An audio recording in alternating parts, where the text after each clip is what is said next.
Estás escuchando Desmadejando, con la conducción de José Hernán Mercado. En el equipo, Ricardo Bizarra, Alejandra Sofía y Benjamín Sallargués. En la producción, Mora Bizarra. Participan más desmadejantes.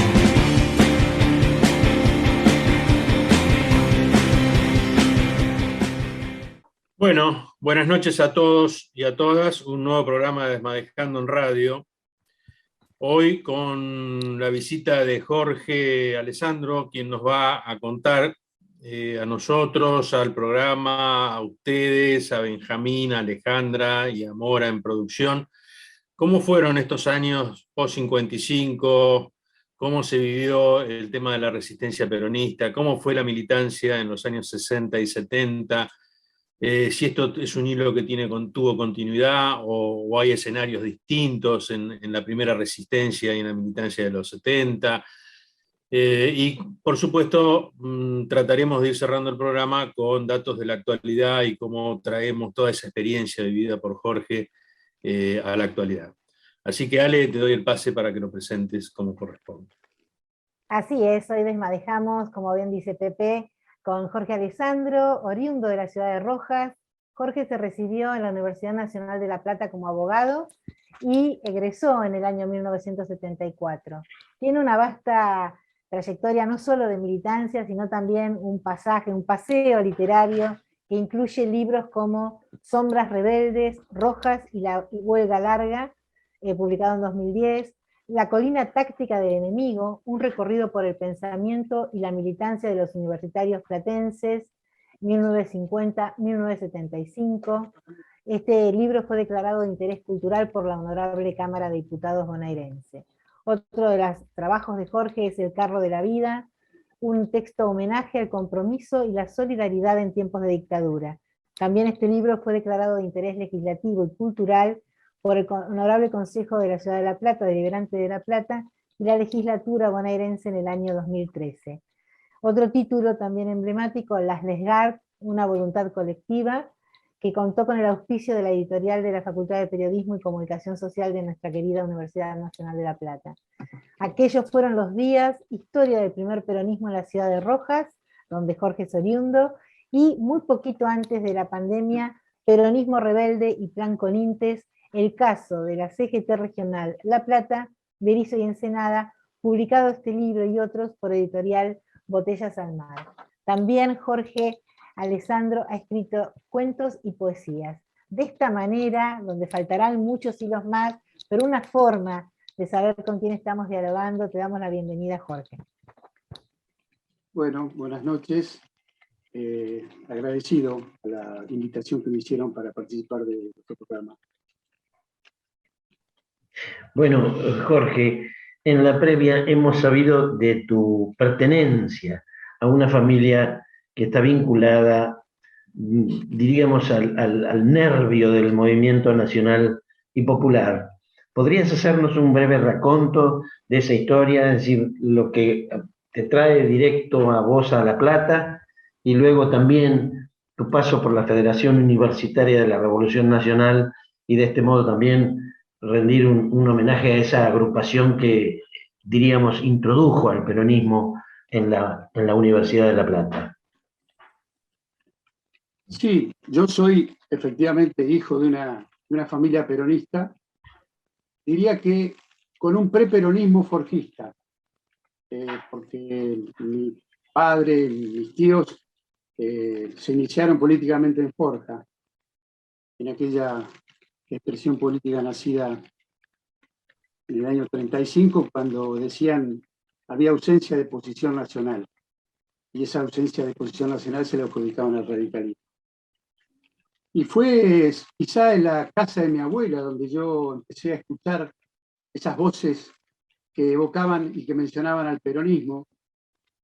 Esa casa donde, junto con mis primos, en algún momento descubrimos unos bultos que estaban guardados, aparentemente escondidos, envueltos en papel madera, y descubrimos allí esas figuras, esos bustos en yeso de Perón y Evita que mi abuela había guardado de una manera casi clandestina después de la Revolución Libertadora. Esa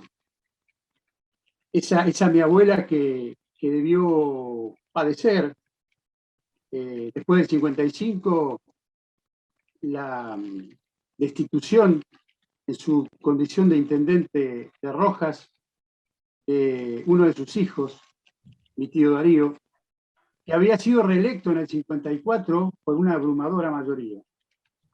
Y en el caso de mi casa propia, mi padre, que fue también echado de su trabajo en el Banco Provincia en el 55. Esa casa de mi abuela donde conocí a hombres de la talla como Arturo Jaureche, que nos decía cómo andan cachorros, lo cual da una idea de que éramos jóvenes. Después, yo lo recuerdo el año 62, elecciones del 11 de marzo con la fórmula Framini-Anglada, bajo la denominación de Unión Popular, porque el peronismo estaba proscripto. Tenía 11 años y en un local del peronismo me habían adjudicado el rol de manejar el equipo técnico, que en realidad era un tocadisco con un único disco de pasta, que era la marcha peronista y algún otro tema, y cansaba a los vecinos pasando la marcha peronista, porque para mí era un juego, pero en realidad era parte de la campaña política. Bueno, ese es un poco aquellos primeros pasos en la ciudad de Rojas, hasta que me vengo... Ah, bueno, después también otra anécdota que quiero recordar, y es que me acuerdo que mis padres siempre me compraban o me conseguían los libros cuando empezaba las clases, ¿no? Y sobre todo en el secundario. Aquel día que, estando, no sé si en segundo año o primer año, había una materia que era, no sé si educación democrática o instrucción cívica, y había un capítulo que se llamaba La Segunda Tiranía. Y mi padre me dice, vos ese capítulo no lo vas a estudiar. Y llegado el caso, si te hacen algún problema, yo voy a hablar con la profesora. No hizo falta.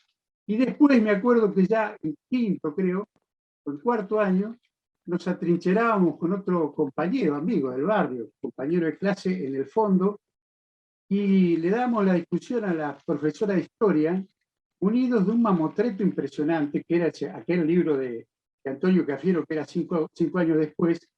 Era una respuesta que tuvo Cafiero, posterior a la de Jaureche, a la Revolución Libertadora, explicando lo que había sido. Por supuesto no lo habían podido leer ese libro, pero bueno, habíamos subrayado algunas cuestiones como para darle la discusión. Con lo cual, digamos, esa etapa previa la cubrí de esa manera, también con mi militancia a mi modo, en el secundario. Hasta que me vengo en el año 69, vaya qué año, a estudiar a La Plata. Y bueno, recuerdo que en junio del 69, vaya qué mes, ahí en la parte exterior del comedor, el viejo comedor que estaba donde hoy está odontología, se produce había un acto y entonces carga la policía. Y recuerdo que, bueno, volvimos, vidrios rotos, volvimos al interior y tratamos de escapar por lo que eran aquellas ventanales del fondo del comedor, que estaban altos, como a 2 metros. Nos tiramos. Yo hacía 4 meses que había venido a La Plata, no conocía la geografía en absoluto.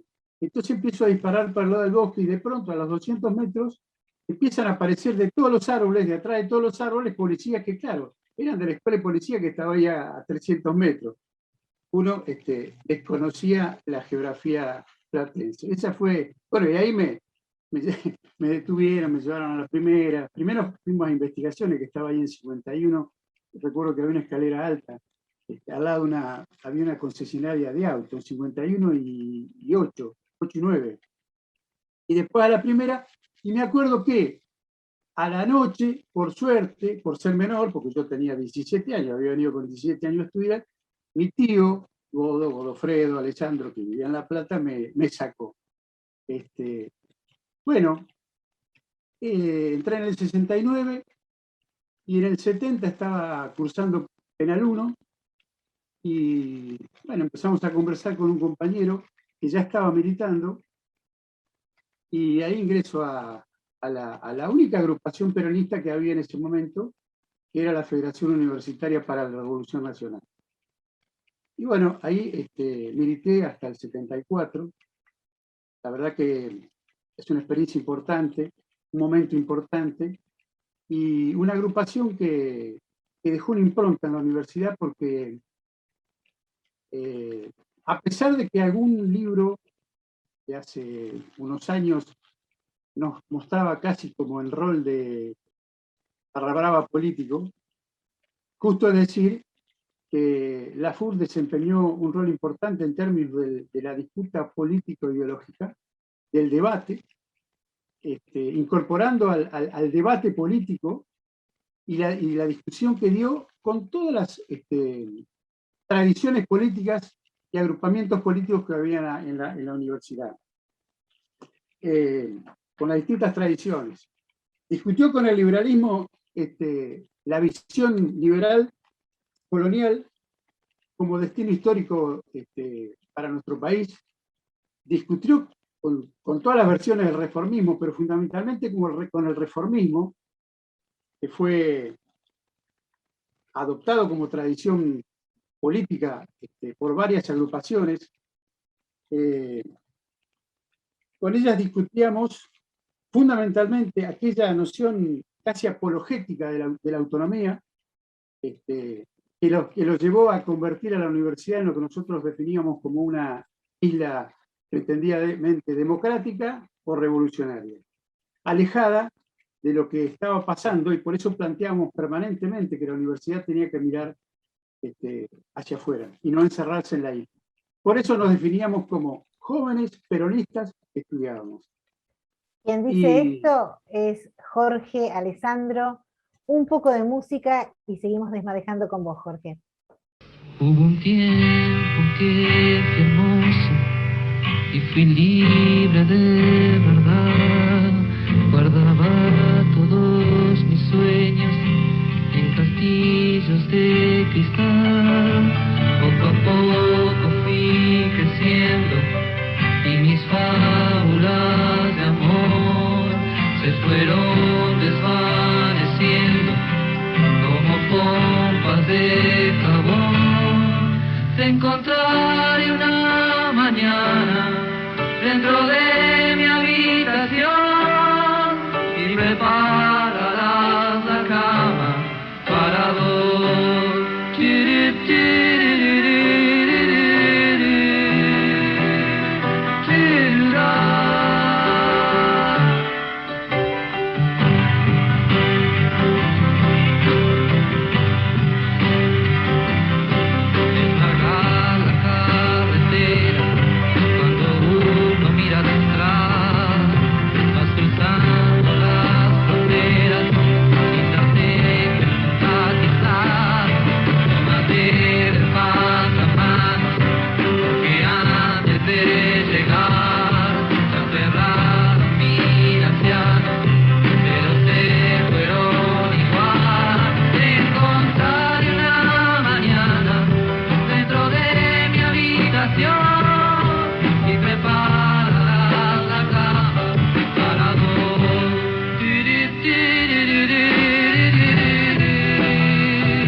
aquí estamos con Jorge Alessandro, hablando de los años de la resistencia peronista. Habíamos llegado a la universidad y habíamos llegado de la mano de la Federación Universitaria para la Revolución Nacional. Nos estabas hablando de la incidencia de esta tarea militante en la universidad, Jorge. Te seguimos escuchando. Bueno, creo que además habría que contextualizar porque, digamos, estamos hablando de los años de otra dictadura precedente, ¿no? Y entonces, esa noción casi apologética de la autonomía universitaria, cuando el país estaba viviendo una dictadura, representaba una situación, una visión absolutamente errónea a nuestro entender, y eso es lo que discutíamos puntualmente con el reformismo, aunque como decía también discutíamos con el liberalismo, discutíamos con la izquierda su incomprensión política de lo que significaba el peronismo como expresión política de la clase trabajadora, a la que la izquierda se decía, por lo menos intentar representar. Discutíamos también con los sectores del nacionalismo, fundamentalmente los sectores del nacionalismo católico, su visión casi teológica de la historia, y que cuestionaba el liberalismo quizá casi en los aspectos más importantes.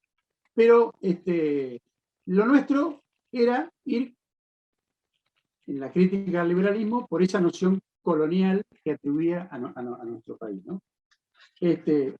Con la derecha o con el peronismo, con el nacionalismo peronista, en ese caso en la universidad se expresaba por la CNU, la discusión se dio mientras se pudo. Después la cosa se puso fea. Pero digo, el peronismo aportó a la agenda universitaria cuestiones tremendamente importantes. Y creo que la conclusión, la expresión más cabal de eso, fue el proyecto de las bases para la nueva universidad, presentado, un trabajo de la Juventud Peronista, de la FURB. En realidad ahí había una estructuración orgánica donde la FURB se reconocía parte de la Juventud Peronista, por eso la pertenencia. También en colaboración con la gente de ATUL, que era el gremio de los trabajadores de la Universidad de La Plata. Ese proyecto, las bases para la nueva universidad, que recogía elementos teóricos, entre otras, de las cátedras nacionales, de un antropólogo brasilero, que fue Darcy Ribeiro, que además significó, en primer lugar, un cuestionamiento al rol histórico que había cumplido la universidad en ese momento, y después una propuesta absolutamente innovadora, cuya relectura yo creo que hoy sigue siendo válida. Creo que hoy, y esto lo digo permanentemente en cuanto tengo oportunidad, la necesidad de la relectura de lo que fue aquel proceso, aquel proyecto y aporte de las bases para la nueva universidad. Porque bien vale su relectura hoy. Bueno, además era obviamente una denuncia del rol que había cumplido la universidad y la idea se decía, ¿no? La idea de desmantelar aquella ciudadela donde se replegaba con impunidad una de las manifestaciones más lúcidas y agresivas del régimen demoliberal. Era una denuncia muy concreta y el trabajo muy bien desarrollado, ¿no? Recuerdo que en las bases incorporaba una primera etapa, que era lo que se llamó el curso de realidad nacional, que fue una primera etapa que estaba dentro de la estructura de las bases para la universidad, que se llevó adelante en el inicio del año 74. Ya no había curso de ingreso, pero se llevó adelante lo que se llamó el curso de realidad nacional. Se lanzó un viernes en el comedor universitario y el lunes la CNU tomó la universidad y destruyó todo el material teórico que había para dar los cursos. Eso nos va dando la idea de lo que comenzaba a ser esa disputa que se dio, obviamente en la universidad también, en ese periodo, que tronchó la posibilidad de que el proyecto de las bases para la nueva universidad pudiera, en definitiva, concretarse, solamente se concretó en algunos aspectos con la creación de la unidad central el Departamento Central de Planificación, que estaba a cargo de uno de los mentores de aquel proyecto, y uno de aquellos compañeros que yo considero la expresión personal de lo que era la tradición nacional y popular en la Universidad de La Plata, que fue Carlos Miguel, que fue asesinado en el año 74. Una experiencia muy corta, que fue implementado relativamente, pero que era importante porque significaba un cuestionamiento no solamente al rol que había jugado la universidad, sino desde el punto de vista teórico y organizativo, una idea extremadamente novedosa, muy novedosa. Qué bueno escucharte, Jorge, porque uno, cuando vos decís recuperar ciertas lecturas que tienen vigencia, que tienen actualidad, que las podés contextualizar, por supuesto, y llegamos en estos minutos compartiendo con vos, tal vez de la mano de lo que venís diciendo cronológicamente, a este libro que vos diste en llamar El carro de la vida, y que se centra, según lo que leíamos en tu presentación, en un reconocido homenaje de los años duros de la última dictadura cívico-militar. Por ahí nos podés referir en breves minutos estas horas aciagas, esos momentos de nuestro país. Eso es un trabajo que yo lo planteo como un libro homenaje, porque efectivamente, más allá de hacer eje en un episodio trágico durante la represión de la dictadura, significa un reconocimiento a aquellos militantes que en la periferia barrial de La Plata, porque no pudieron o porque no quisieron, se quedaron allí. Digo, cualquiera de las dos cosas no le quita valor, se quedaron a resistir la dictadura y fueron capaces de tener ese ejemplo de solidaridad y de casi heroísmo, de rescatar a dos chiquitos que habían quedado en un barrio donde a sus papás los habían matado. Y me pareció que era un justo homenaje, y le puse El carro de la vida porque, bueno, fue en ese medio un carro, como fueron sacados del barrio por aquellos compañeros en el medio de la noche, por aquellas calles que eran casi huellas, con mucha valentía, con mucho heroísmo, pero fundamentalmente con mucha solidaridad y compromiso. Entonces por eso quise homenajearlos con un texto homenaje. Y por ahí, antes de que en el tercer bloque ya nos metamos con un poquito de contexto actual, con este libro del Plan Conintes y todo ese movimiento obrero de nuestra región, que no pudiste hacerlo en forma presencial, pero que salió, vio la luz poquito antes del tiempo de pandemia.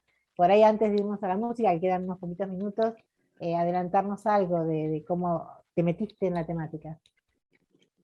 Era un tema que me daba vuelta, que me dio vuelta durante mucho tiempo, y además porque en La Plata contaba con uno de los sobrevivientes de aquellas épocas, ¿no? Y entonces advertí, a poco de investigar, que no había demasiado desarrollo, demasiada investigación sobre ese tema. Sí había del Plan Conintes en general, hay un trabajo que hizo la Subsecretaría de Derechos Humanos cuando Eduardo Luis Duhalde era secretario de Derechos Humanos, y algunos otros trabajos generales, pero no había en La Plata. Entonces lo que hice fue investigar y hacerlo teniendo en cuenta, teniendo una mirada regional, con base en la CGT de La Plata, regional Berisso, La Plata y Ensenada. Y bueno, fue un trabajo largo de investigación, con ciertas... me admiro de algunas cuestiones, sorpresas, que es la falta de investigación teórica que tienen los gremios de la zona de sus propias historias. Cuando la historia del movimiento obrero en la zona, ni hablar de aquel 17 de octubre, desde el kilómetro cero del peronismo, tiene una trayectoria importantísima.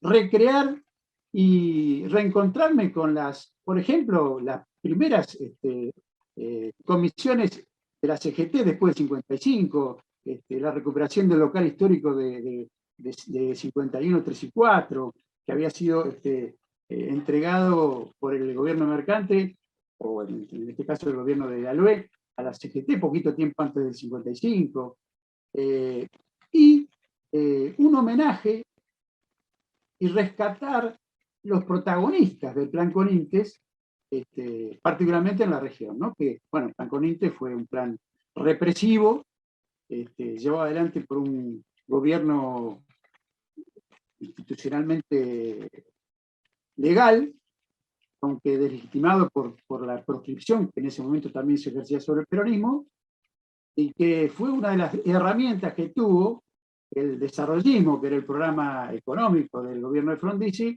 para implementar ese proyecto político que era un frente que a diferencia de lo que pasó durante el peronismo, que era encabezado por los intereses de la clase trabajadora expresada por el gobierno, y sumó a sectores del empresariado nacional, Frondizi quería darle la conducción del proceso a los sectores industriales, a los sectores empresarios, y tenía un rol subordinado para la clase trabajadora, que cuando no los pudo integrar, los reprimió con el Plan Conintes. Está claro, Jorge. Bueno, dejás picando varios temas que vamos a retomar ahora a la vuelta de escuchar un poquito de música.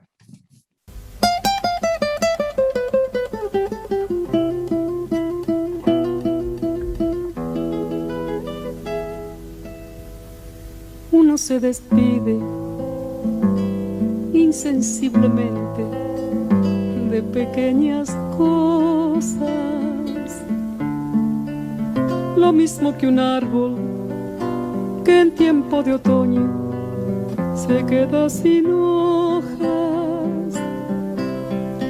Al fin la tristeza es la muerte lenta de las simples cosas.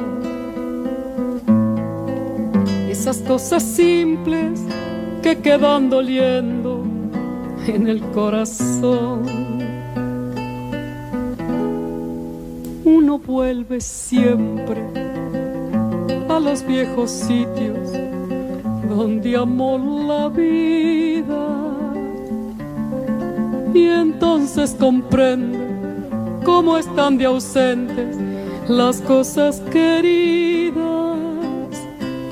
Por eso, muchacho, no partas ahora soñando el regreso, que el amor es simple y a las cosas simples las devora el tiempo.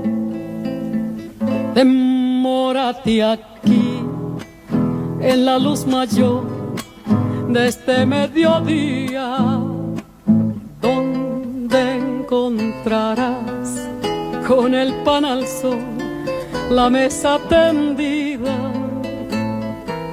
Por eso, muchacho, no partas ahora soñando el regreso, que el amor es simple y a las cosas simples las devora el tiempo. Uno vuelve siempre a los viejos sitios donde amó la vida.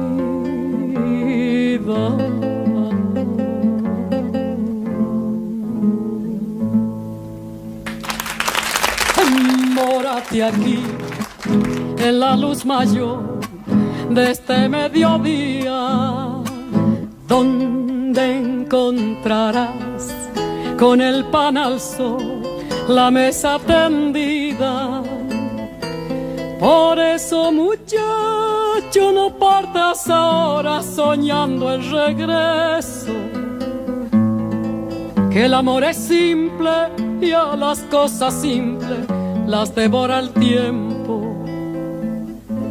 Uno vuelve siempre a los viejos sitios donde amó la vida.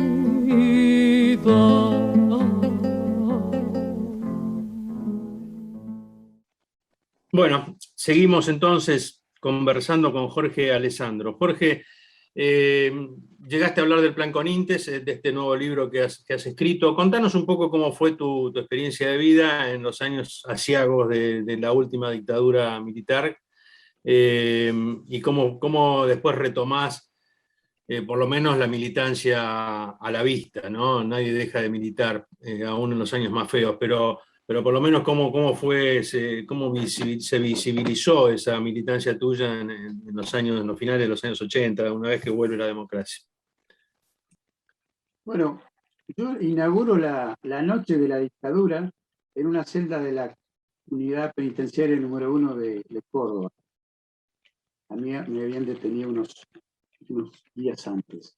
Esa noche la pasamos en una celda y ahí, en una vieja autónoma, escuchamos los anuncios previos al golpe de Lorenzo Miguel al salir de la Casa de Gobierno y del Casildo, que decían que se prorrogaba el golpe hasta el otro día, con lo cual era un golpe preanunciado. Y lo de Casildo Herrera que se vota. Bueno, después, al salir, yo tengo la opción de irme del país, pero decido quedarme, y vuelvo a La Plata. A poco nomás tomo contacto con compañeros que todavía seguían, por lo menos que yo conocía, me permitieron integrarme de alguna manera a los deshilachados niveles orgánicos de militancia en aquella etapa, dictadura, y con ciertos niveles de legalidad por un lado, pero de clandestinidad por otro, sumándonos a una tarea de propaganda, de difusión, con la impresión de algunos medios, en función de apoyar lo que era la resistencia sindical. Una publicación clandestina que se llamó Confluencia Sindical, que de alguna manera seguía aquella de Walsh de romper la incomunicación, sea capaz de ejercer un acto de libertad. Y entonces la publicación apuntaba a unir las distintas expresiones de resistencia sindical, porque en realidad los únicos que tenían el listado completito de todas las lucecitas coloradas que se prendía de resistencia obrera era la dictadura. Pero era necesario aportar el conocimiento de que los trabajadores en lucha y en resistencia no estaban solos en su propio ámbito de trabajo.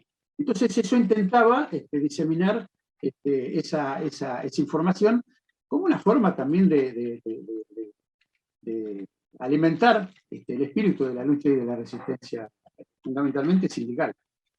Y bueno, y después, ya llegados los 81, 82, comenzamos con ese reagrupamiento que fue, en mi caso, impulsar la apertura del Ateneo, allá en la calle 66, el Ateneo Perón, en la calle 66, 6 y Plaza España, que fue eso, una lucecita prendida en el medio de la oscuridad para intentar lograr el reagrupamiento de compañeros que sabíamos, sobrevivientes, que habían quedado y estaban en la zona, y así se produjo. En su momento bajo la identidad de lo que fue Intransigencia y Movilización Peronista como expresión política de aquel momento, y bueno, y acompañando todo lo que fueron los últimos empujones a la dictadura, ¿no? Participando en las marchas, y de esas luchas que son capaces de terminar con la dictadura y iniciar ese proceso democrático en el 83.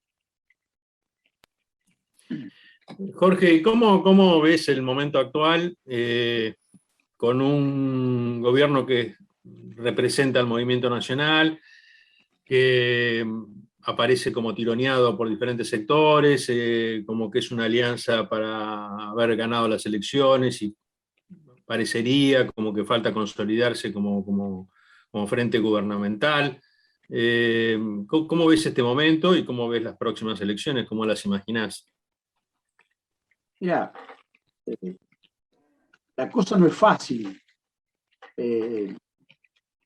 Parecería que, pero la realidad es que todos lo sabemos, nosotros heredamos una situación doblemente crítica por la herencia nefasta de cipallaje macrista y, por otro lado, una situación crítica por la cuestión sanitaria.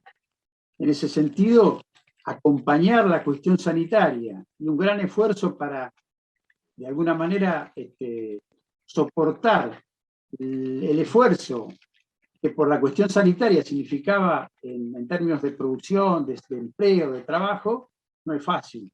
Y el esfuerzo que ha hecho el gobierno no se puede negar, es indiscutible. De todas maneras, es una situación difícil. Las últimas informaciones hablan de un cierto repunte en términos de producción y de empleo y de financiamiento de esa perspectiva.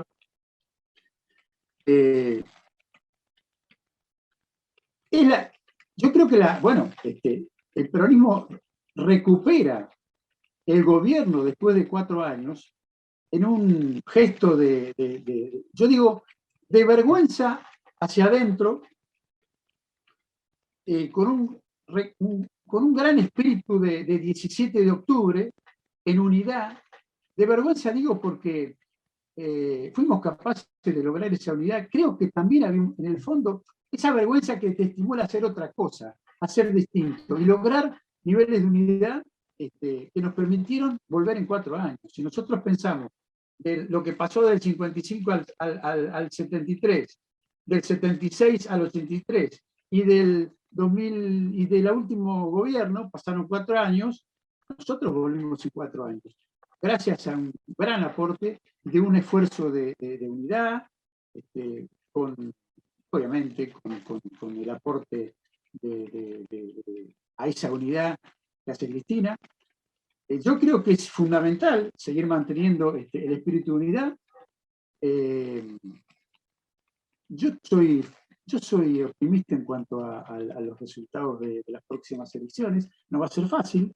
Toda la maquinaria opositora, mediática, judicial, política, está y va a seguir actuando. Pero nosotros tenemos... Hay perrada, como decía un compañero, refiriéndose a que hay amplios sectores de la militancia y fundamentalmente juvenil. Y eso muchas veces no se ve, y fundamentalmente dentro de la clase trabajadora. Los medios no expresan lo que es hoy el activismo juvenil, sindical, del peronismo, y me parece que, bueno, es el que va a contribuir a acompañar la necesaria unidad de esta etapa. Yo soy optimista. Creo que vamos a seguir recuperándonos y lograr las mayorías necesarias como para seguir haciendo transformaciones que las debemos.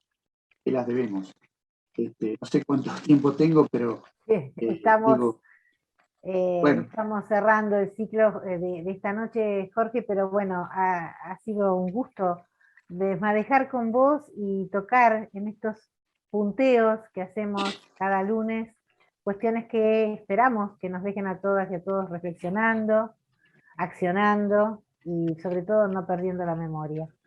Un gusto.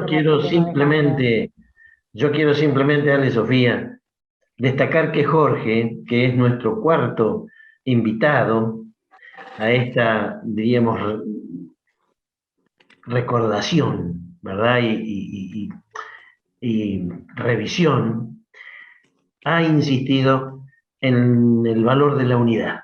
Ese pareciera ser lo que ha venido hilvanando estas 4 charlas que hoy se cierran con Jorge y que destaca el valor de la unidad hasta que duela, o aunque duela, ¿verdad?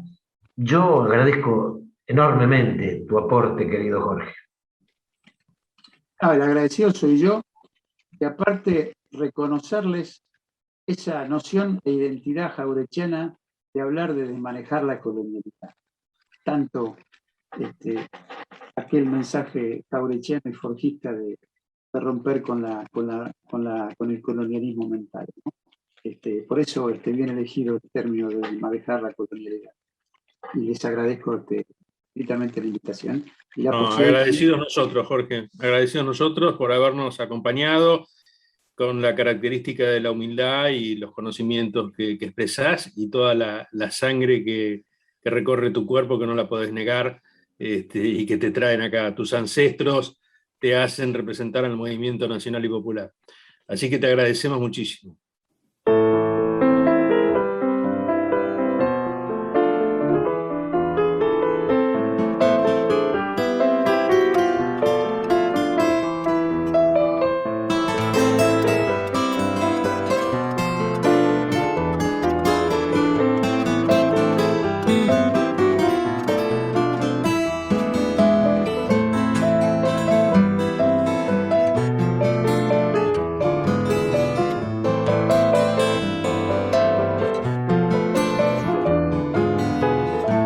Decidir si sigo poniendo esta sangre en tierra, este corazón que bate su parche sol y tiniebla, para continuar caminando al sol por estos desiertos, para recalcar que estoy vivo en medio de tantos muertos, para decidir y para continuar, para recalcar y considerar.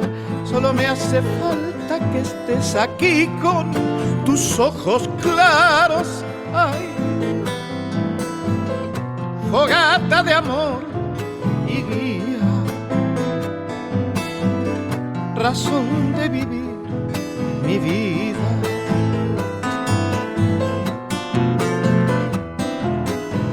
Ay, fogata de amor y guía, razón de vivir mi vida.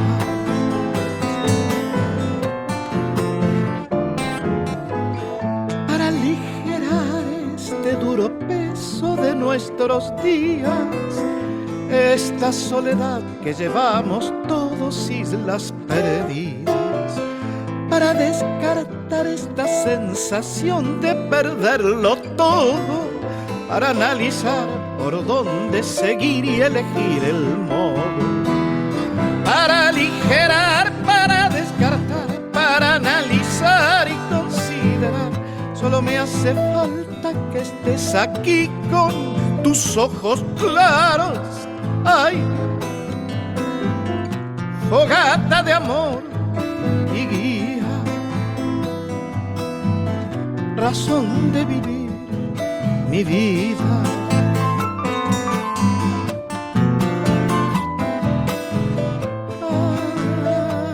Ay, fogata de amor y guía, razón de vivir mi vida.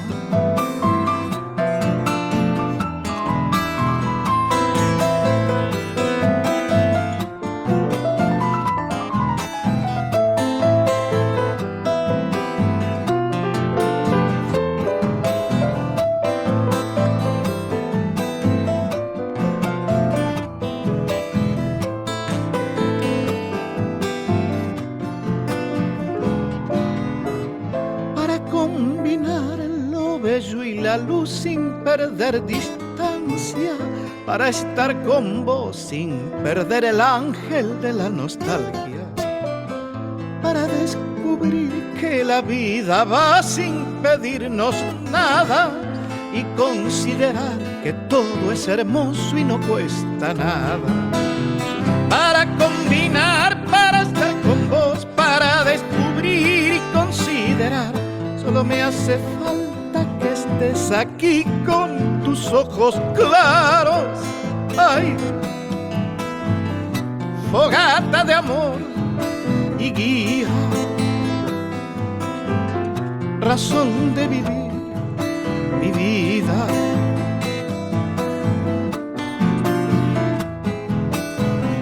Ay, fogata de amor y guía, razón de vivir mi vida.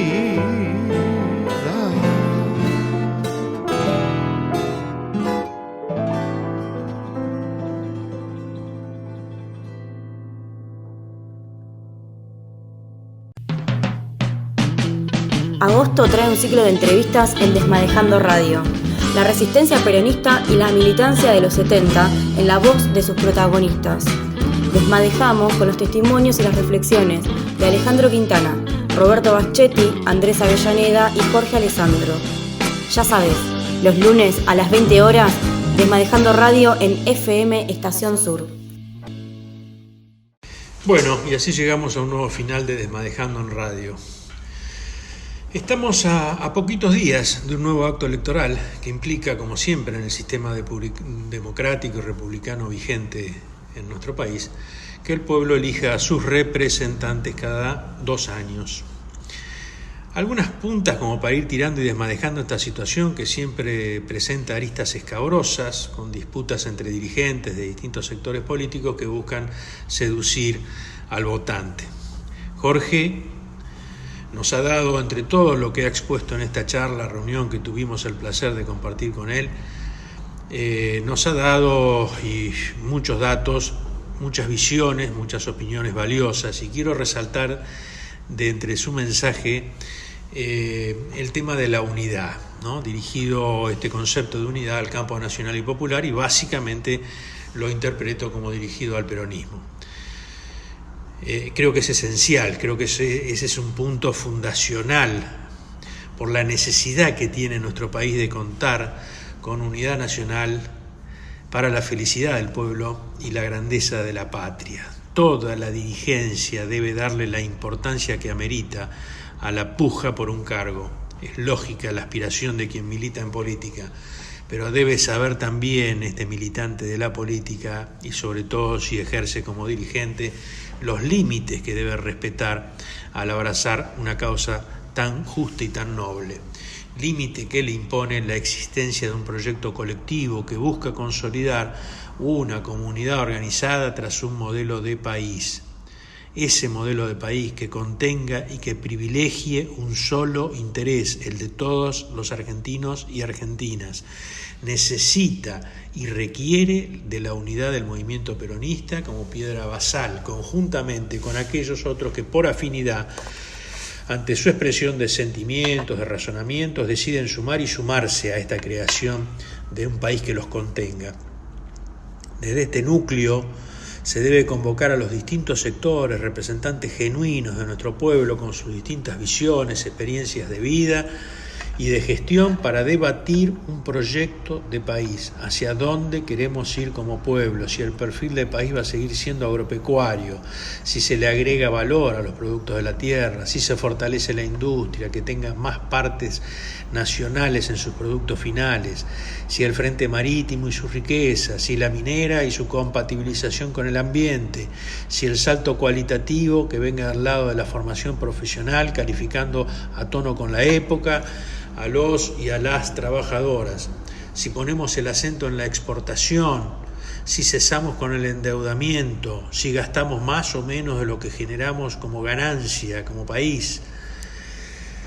Es decir, el perfil del Estado en sus diferentes facetas, la forma de gobierno también, decidir si es una democracia tal cual está hoy, representativa, o vamos hacia una democracia más real, con bases más reales y más directas del pueblo en el ejercicio del poder.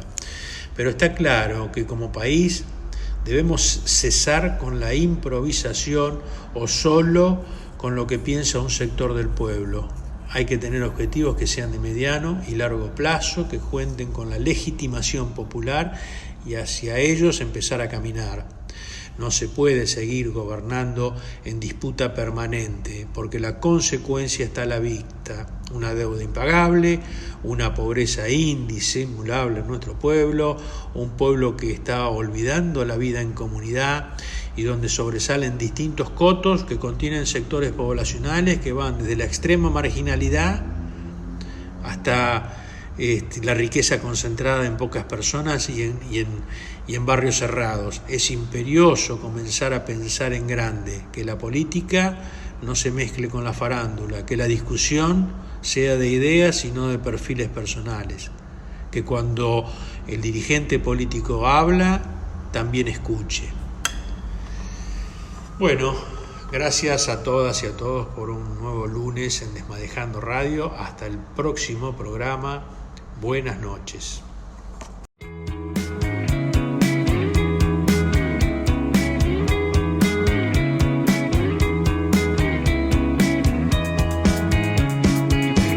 Pueden encontrarnos por Facebook como Centro Cultural Desmadejando, en nuestro canal de YouTube o por correo desmadejando@gmail.com.